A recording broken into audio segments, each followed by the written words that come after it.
Ladies and gentlemen, welcome back to R Squared Technology. I am your host Ryan, and let's get ready to SolidWorks. Happy hump day, everyone. I hope you're making it through the week okay. We're halfway through.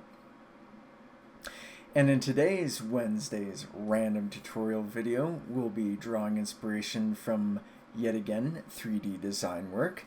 Their Instagram handle will be in the description below. Check them out, give them a follow, show them some love, and of course, check my Instagram out as well. It will be in the description below. So, this is going to be a mini-series that we're starting out with for the pawl hook mechanism assembly. To start, we are going to model the A-frame today. So with that, let's get into it. Alright, first things first, save your part. I put all these parts we're going to be making this series in the same folder, so when you make the assembly, it's easy to find them. The next thing you're going to want to do is make sure you are in millimeters. If you're not, simply come up here into the options, document properties, units, select millimeter grams second. I already saved the part file with that, so it's already selected. My default is inch pound second because again I'm in the United States. And to start, we are now going to be considering that this is an assembly. So with that, you're going to want to consider what you make what part on what plane. I'm going to start with my favorite, the front plane. So, get going with the front plane, select it in the feature tree, Control 8 to bring it normal to, come up here under our sketch tab, and I'm going to start out with a center line. And I'm going to make the center of the A-frame on the origin. So one part of the line is coincident to the origin. We want a vertical relation, and we'll click and drag up. And then this will be 140 mils. Then we can create two circles here. This is about to get to be a very busy drawing in a way. You'll see here shortly. We're then going to add some dimensions. It's going to be 25 mil, and this one will become the smaller one at 15 mil. And then what I'm going to do is borrow these. So I'll take this one and this one, make them equal. Take this one and this one, pressing the Control key, by the way, while selecting both circles and making them equal relations here. Looking good. We'll drag that down here. Oh, I hate when it does that. That just bugs me. Is it wrong? No. But you don't dimension a circle, in my opinion, like such. Okay. Get those dimensions out of the way. Center scroll wheel in and out changes my zoom, as you can see here. So from here, I'm going to do another center line down, about here, select, so right click and select, end this line. We're going to give this bottom one a dimension of 130. Excellent. And then what we're going to do is a midpoint line. This is going to be our friend today, is midpoint lines. Right click, select here. I'm going to right click on the line and over here, construction geometry. Otherwise, I could select the line and over here in the properties choose for construction. Multiple ways to get there. Pick your poison. Whichever one works most efficient for you. Next, we're going to take two lines and they're going to come from this quadrant up here, the circle. So I'm going to go, and I want it to be coincident to this midpoint line here. Right click, select, choose another line, same thing. At exact same point, we want coincident there and coincident to the other endpoint of that midpoint line. Right click, select. We're now going to give this an angular dimension of 40 degrees. That's going to fully define things. I also am going to add a reference dimension to make sure that the absolute overall height matches the drawing at 282.5. Looks good. Beautiful. Alright, now we're going to keep going here.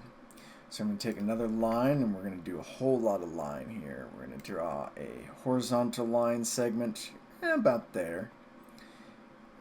This endpoint, it doesn't really matter that it's coincident to this midpoint line, it just has to have a horizontal relation. And I've done some gestures that turned it into an arc, so I'm going to escape out of that for now. So, grab a line again, grab here, come up to here, and it doesn't matter where. Go back down, and we'll want to be coincident the midpoint line at this point, horizontal relation on that line, and close it up to this line here.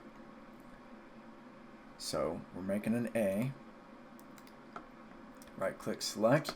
So now I'm going to press and hold the control key, select this line and make them equal. Again, that's also what I did in the selection process. When we want to select multiple entities, press and hold the control key is probably the best way to do it. Then I'm going to give one of these lines a dimension of 15 mil. And then pressing the control key, I'm going to take this line here and this line here and make them parallel relation, which then matches the 40-degree angle we created from these outer lines here. And then I'm going to come up here and I'm going to choose Sketch Fillet. I'm going to grab this corner, this top end point here. Make sure that's 10 mil if it's not already, so 10 mil, enter. I'm going to drag, let's see if I don't click OK to close out of that. And we'll pull that outside here so we can see that. Great, excellent. We're nearing completion here for the sketch. I'm going to go back to my favorite midpoint line, and I want it to be the endpoint quadrant here of this internal circle, and we're going to have it match up with a horizontal and coincident relation. And right click select, grab and do another midpoint line on the bottom.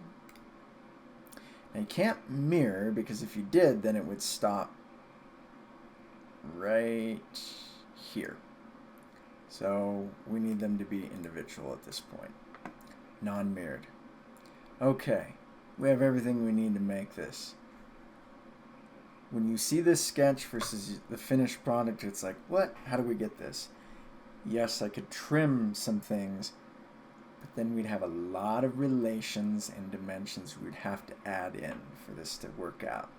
So from here, I'm simply going to go over to my Features tab, choose Extrude Boss Base, and now we can begin the fun of selecting the regions. So we want this here. Ooh, and of course, my favorite, end condition. Blind, we change to midplane. And our part thickness is 10 mil, which is already set here, so we don't have to change that. And then we just go about selecting which regions we want to have an extrusion in. Great, fantastic. This,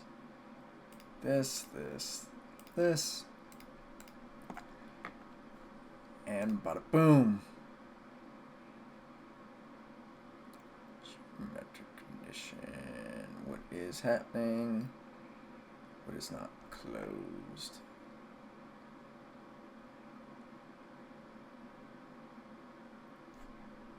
These are all regions.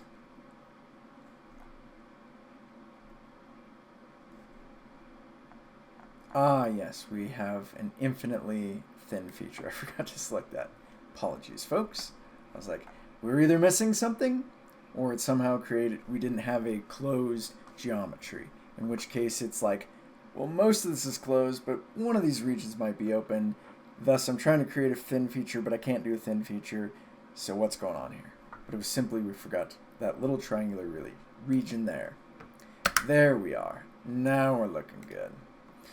Now they make this yellow, so I'm going to right click on any given face, and in the appearance we're going to choose the entire part to be this off-putting yellow. It's more like I think they use this yellow here. We're going to try to be close to accurate. If I turn the real view graphics off, yeah, we could go change that to probably this one here. That's a little bit better. That actually looks spot on to what they have. So, Control S. Now you should have been hitting Control S like crazy this entire time. So one thing to notice is that over in my feature tree and property manager area, I have multiple tabs over here. When it comes to changing the color, you can do it from here. You can do it from here. You can also do it from over here. So many different options. Appearance color, we could also add a medium gloss color. We could actually drag this right onto the part, and I want the whole thing to be that way. And then let's put real view graphics on, give it a little bit more flair. So there's a number of different ways in which you can modify the color to a part. Color does not necessarily mean a material. Now another thing here too is I can come here, right click in appearances, and I can remove all part appearances. I could also come over here in the feature tree, right click on that, and I can choose to change the color from here. So many different ways to get there. But we're going to put it back on this yellow here. Control S. So that's going to wrap up the A-frame. This is part 1. Next Wednesday I will continue with another set of a few different parts, since they're going to be a little bit smaller and more simple than this one is here. And eventually we'll conclude this series with the assembly of the Paul mechanism. Stay tuned for the next video and the conclusion to this mini-series. Thank you for watching. Hope you learned something, and I'll see you next time. Take care.